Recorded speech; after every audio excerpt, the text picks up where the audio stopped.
Japan, the land of the rising sun, is a nation celebrated for its technologically advanced cities, rich traditional culture, and breathtaking natural landscapes, all of which combine to make it one of the most coveted travel destinations on Earth, drawing tens of millions of visitors annually.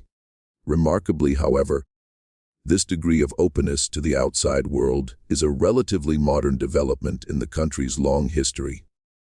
Indeed, for more than 200 years spanning the 17th through 19th centuries, Japan's borders were sealed completely shut to any foreign visitors. This era, known as Sengoku, witnessed a remarkable blossoming of Japanese culture, swift economic expansion, and sweeping societal changes on a scale previously unseen.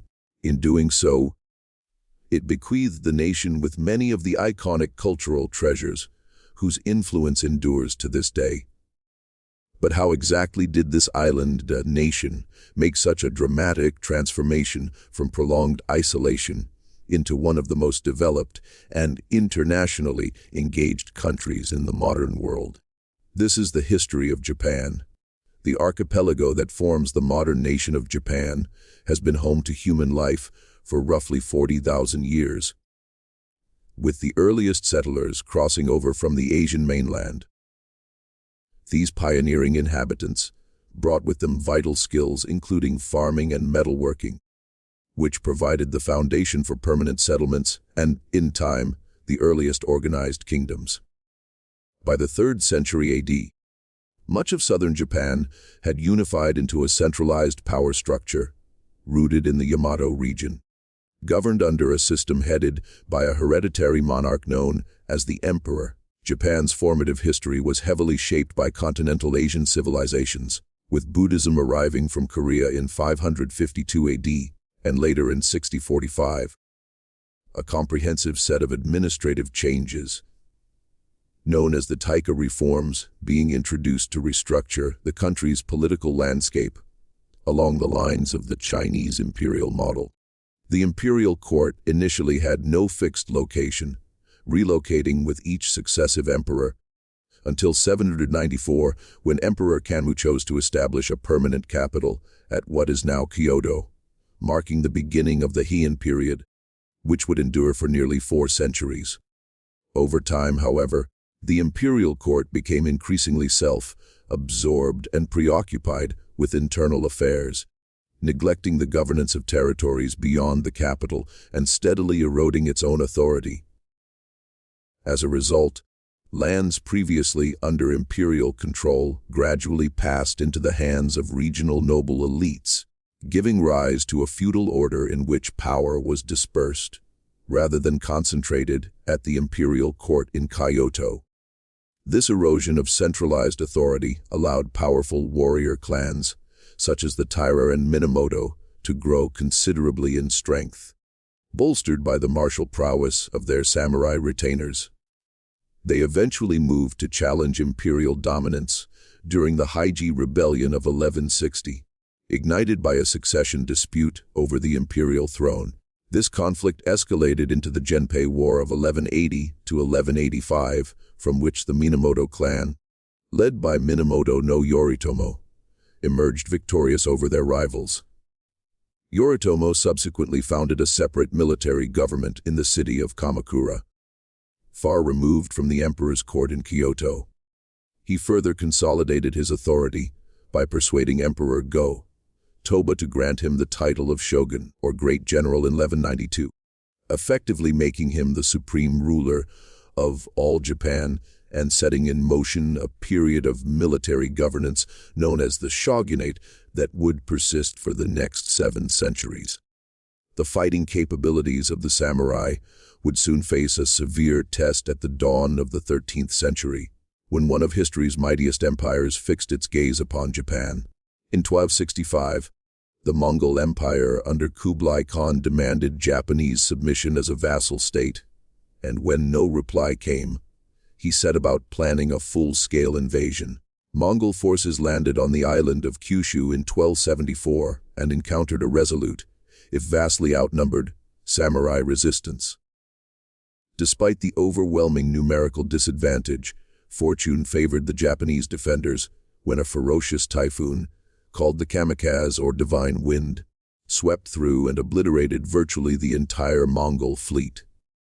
A second invasion was launched in 1281, but met with a strikingly similar fate, with another typhoon decimating the invading forces, just as it had 7 years prior. Though Japan had successfully repelled the threat, the enormous cost of its defense had left the shogunate's treasury nearly empty, and many samurai went uncompensated for their service.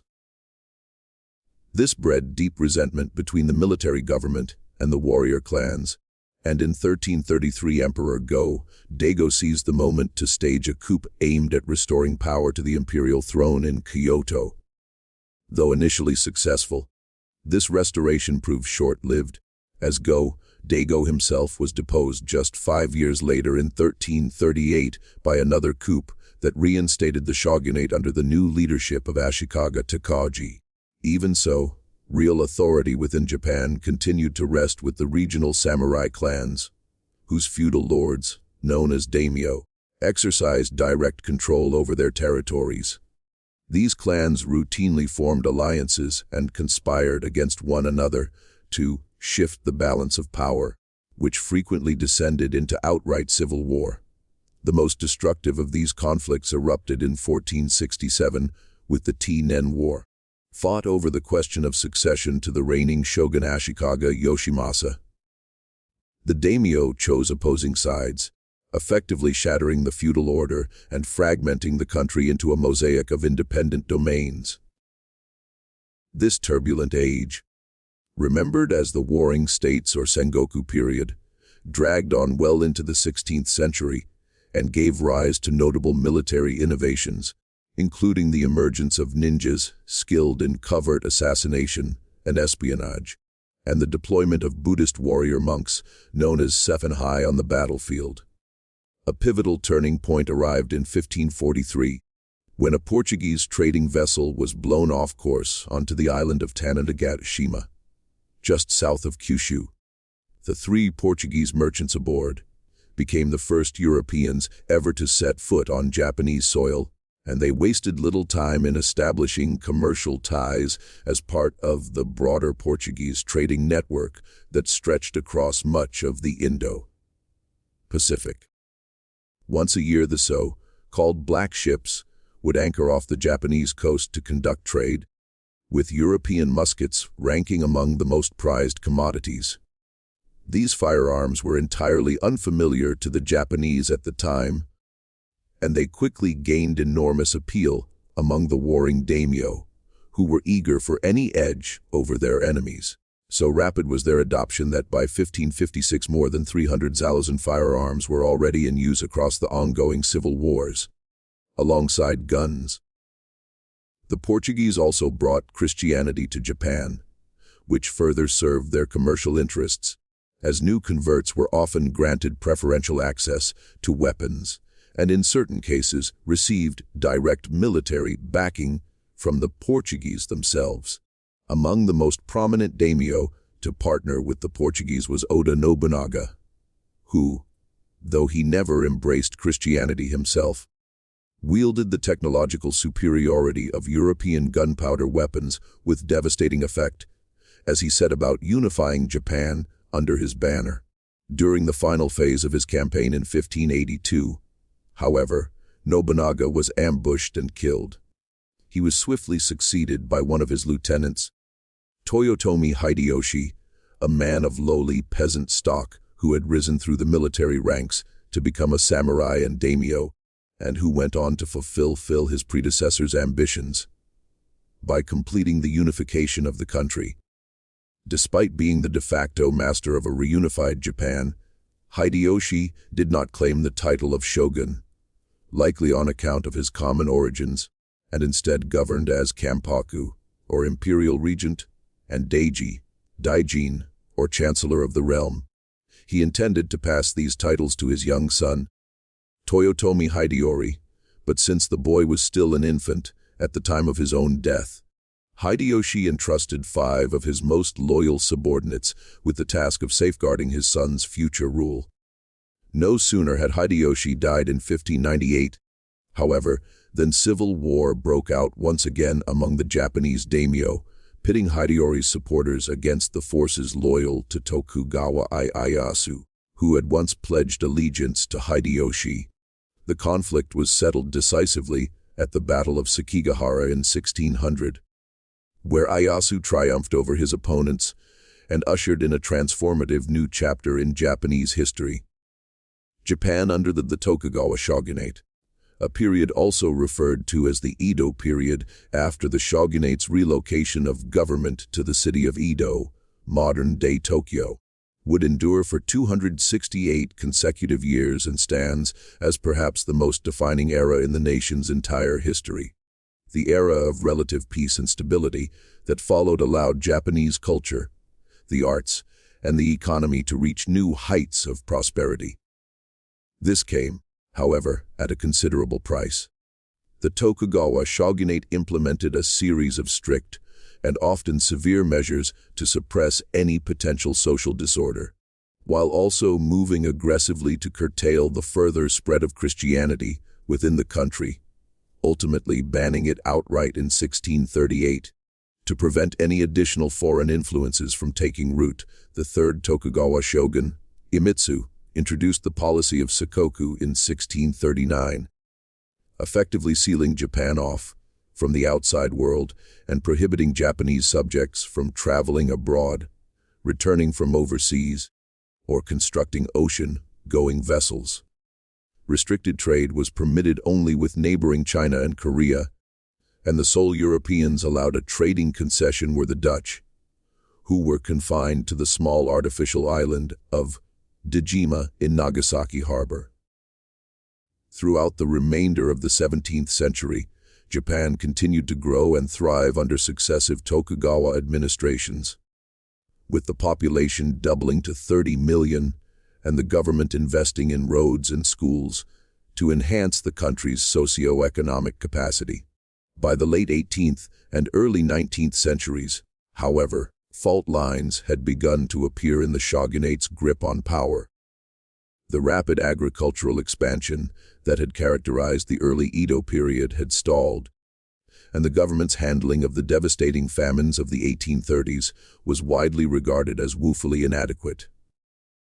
Meanwhile, certain Western ideas had quietly begun to permeate Japanese society through Dutch books covering the latest European scientific advances, which were translated into Japanese and circulated from the trading post at Dejima. Japan's isolation came to an abrupt and dramatic end in 1853, when a squadron of American warships commanded by Commodore Matthew Perry sailed into Edo Bay. The United States sought to pry open Japan's ports to international commerce and made clear it was prepared to use military force to achieve this objective if necessary. Unable to match the superior firepower of the American vessels, the shogun had little choice but to acquiesce to Perry's demands and open the country to American commercial interests, a concession later extended to other Western powers including Britain and Russia. This apparent capitulation to foreign pressure provoked outrage across Japan, particularly in the southern domains of Choshu and Satsuma. Leaders from these provinces quickly joined forces, and in 1868 persuaded the young Emperor Meiji to issue a decree calling for the abolition of the Tokugawa shogunate. The combined armies of Choshu and Satsuma then marched on Edo, triggering the Boshin War, and ultimately bringing down the shogunate. The emperor subsequently reclaimed supreme authority over the nation, marking a seismic shift in Japan's system of governance.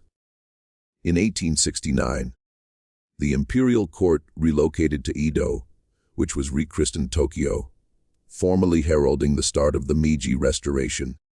What followed was an ambitious national project of modernization, as Japan set out to transform itself into a fully developed nation, state capable of standing alongside the great Western powers. The Meiji government made the modernization of infrastructure a top priority, rolling out railways and telegraph networks, establishing a universal education system and lifting the prohibition on Christianity. Hundreds of foreign advisors were recruited from Western nations, bringing their expertise in fields as varied as mining, banking law, and transportation to accelerate Japan's development. Particular emphasis was placed on the military, which was thoroughly overhauled to incorporate the most advanced Western tactics and technologies. This modernized army was put to the test in 1877, when it was deployed to suppress the Satsuma Rebellion, an uprising driven by the grievances of traditional samurai, who found their role as the nation's warriors rendered obsolete by the emergence of a professional standing army. Japan's new military capabilities were also harnessed in pursuit of overseas territorial expansion, as the country sought to emulate the colonial empires of the Western powers. After bringing Hokkaido under firm control and annexing the Ryukyu Islands, Japan turned its sights on China and Korea. In the First Sino-Japanese War of 1894 to 1895, Japan's highly motivated and expertly led forces inflicted a stunning defeat on the much larger military of Qing China, securing the annexation of Taiwan in the process.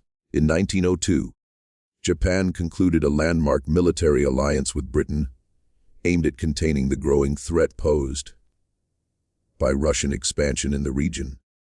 The inevitable confrontation with Russia materialized at the Battle of the Yalu River, which marked one of the first occasions in decades that an Asian power had bested a Western one on the battlefield. The Russo-Japanese War of 1904 to 1905 culminated in the spectacular Battle of Tsushima, during which Japan's newly assembled navy delivered a near-total destruction of the Russian fleet. These military triumphs allowed Japan to extend its regional dominance further by annexing Korea in 1910, cementing its status not merely as a regional force, but as the preeminent power in Asia.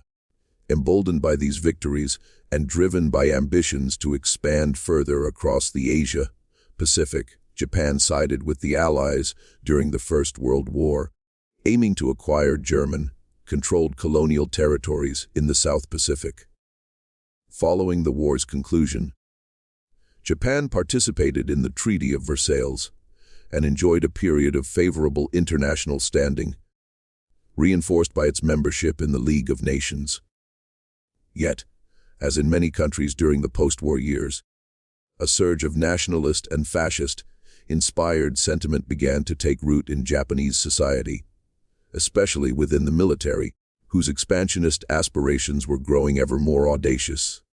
These ambitions triggered the Second Sino-Japanese War in 1937, bringing further territorial gains on the Chinese mainland and deepening international unease about Japan's intentions in the region. Alarmed by this aggression and determined to check Japan's advance, the United States imposed punishing economic sanctions designed to hamper the war effort. With the outbreak of the Second World War in Europe in 1939, Japan concluded that it needed to realign itself with nations that shared its expansionist outlook, forging an alliance with Germany and Italy in 1940, a move that further strained its relations with the Western powers. Japan also antagonized Britain, the Netherlands, and France by pushing into Southeast Asia and encroaching upon their colonial possessions. Ultimately, the Japanese government under Prime Minister and General Hideki Tojo determined that a preemptive strike against the United States was essential to lift the economic sanctions and consolidate the territorial gains it had made across the Pacific. On December 7, 1941, the Imperial Japanese Navy launched a surprise assault on the American fleet anchored at Pearl Harbor, Hawaii. This attack drew the United States into the Second World War on the Allied side and set in motion a vast military campaign against the Empire of Japan, which had by then extended its reach across much of Asia, including the Philippines, Malaya, Hong Kong, Singapore, Burma, and the Dutch East Indies. The Allies, led by the United States, engaged in a ferocious and protracted struggle across the Pacific theater. A central objective was the capture of strategically located islands whose airfields could serve as launch pads for bombing campaigns against the Japanese home islands. However, the mounting casualties and grinding pace of the fighting led American planners to conclude that a direct land invasion of Japan would result in staggering losses. They therefore chose to deploy a newly developed secret weapon to compel Japanese surrender. On August 6 and 9, 1945, the United States dropped atomic bombs on the cities of Hiroshima and Nagasaki, killing well in excess of 100,000 people. Japan conveyed its surrender to the Allied powers on August 14, with Emperor Hirohito making a public announcement on national radio the following day. With the war at an end, Japan came under Allied occupation led by General Douglas MacArthur, who oversaw the process of reconstruction. The Japanese military was disbanded, and the government underwent a sweeping process of democratization. Emperor Hirohito was permitted to retain his position, though he was compelled to publicly renounce his divine status, which had been a cornerstone of the state Shinto religion. Under the guidance of Prime Minister Shigeru Yoshida, Japan redirected its energies toward economic growth, rather than an assertive foreign policy. By 1955, the Japanese economy had already surpassed its pre-war levels, and by 1968, it had risen to become the world's second-largest capitalist economy. The decades that followed saw Japan establish itself as a global leader in automobile production and a dominant force in the electronics industry, fueling an economic boom powered by Japanese consumer goods that reached markets around the world.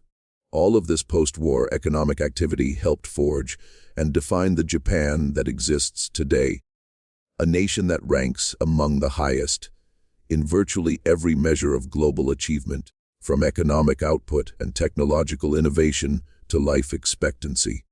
This remarkable story is ultimately a testament to the extraordinary work ethic and resilience of the Japanese people, who, having endured profound suffering in the closing stages of history's most devastating conflict, chose a fundamentally different course, one dedicated to building a modern nation, state free from the hostilities, divisions, and injustices of the past.